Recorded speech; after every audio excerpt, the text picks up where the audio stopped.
भ्रूण का परिवर्धन। क्या का परिवर्धन? भ्रूण का परिवर्धन।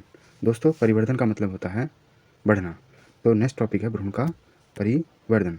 तो दोस्तों आपने पढ़ लिया था कि निषेचन के बाद युग्मनज बनता है। क्या बनता है? युग्मनज बनता है। अब ये युग्मनज भ्रूण में परिवर्तित हो जाता है। किस में हो जाता है? भ्रूण में परिवर्तित हो जाता है। अब युग्मनज, ये जो युग्मनज है लगातार विभाजित होता रहता है और ये विभाजित होकर गोले में रूपांतरित हो जाता है। दोस्तों हम आपको चित्र के माध्यम से समझाना चाहेंगे। देखो दोस्तों, ये है युग्मनज, ये है युग्मनज। दिखा क्या? यस, आपको दिख गया होगा। दोस्तों ये है युग्मनज। तो दोस्तों ये है अंडोत्सर्ज, अंडोत्सर्ग यहाँ दिखाया गया है। दोस्तों ये है युग्मनज। युग्मनज का मतलब हो गया यहाँ युग्मनज का मतलब होता है जाइगोट, यानी कि यहाँ पर मेल और फीमेल से जो एग और स्पर्म मीटिंग होती थी और उनसे बनता था जाइगोट। ये जाइगोट आ गया है यहाँ पर अंडोत्सर्ज, ये आपको दिखाया गया है। और ये फिर ओविडक्ट है, यानी कि अंडवाहिनी। तो फिर ये युग्मनज यहाँ जाता है, यहाँ से फिर यहाँ, और यहाँ से यहाँ, और यहाँ से यहाँ, और होता होता ये यहाँ से यहाँ जाता है। तो मित्रों ये है गर्भाशय। क्या है ये? गर्भाशय है। आप देख रहे हैं गर्भाशय, ये है गर्भाशय, ये इतना गर्भाशय। तो ये युग्मनज है, यानी कि जाइगोट जो है ये यहाँ आ गया है। कहाँ गया है? गर्भाशय में। दोस्तों अब आप देखेंगे एक युग्मनज कैसे विभाजित होकर कोशिका विभाजन करता है।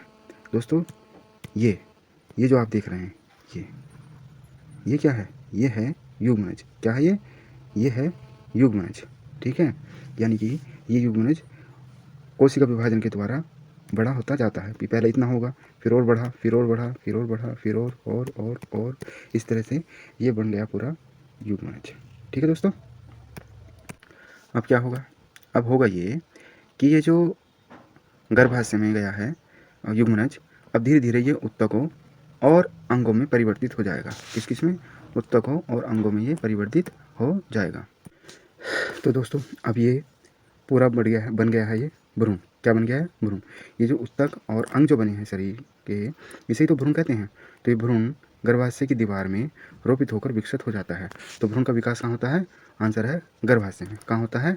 गर्भाशय में हो जाता है। दोस्तों अब धीरे धीरे गर्भाशय में हाथ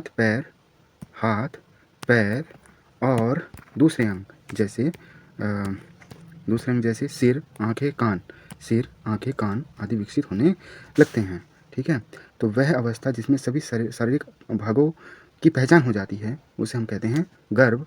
और गर्भ का विकास पूरा हो जाता है तो माँ नवजात शिशु को जन्म दे देती है। माँ नवजात बच्चों को जन्म दे देती है। ठीक है दोस्तों यहाँ मैं आपको एक फैक्ट और याद करा देता हूँ। फैक्ट है मुर्गी के अंडे को चूजा बनने में कितने दिन का समय लगता है? इसका आंसर है 3 सप्ताह। तो अंडे को चूजा बनने में 3 सप्ताह का समय लगता है। दोस्तों एक और फैक्ट है कि ऊष्मायन क्या होता है? ऊष्मायन क्या होता है? इसका आंसर है जब मुर्गी अंडा दे देती है। क्या दे देती है? अंडा। तो कुछ समय के लिए मुर्गी अंडे पर बैठती है और उसे कहते हैं ऊष्मायन, या उसे कहते हैं अंडों का सींचना। ठीक है दोस्तों।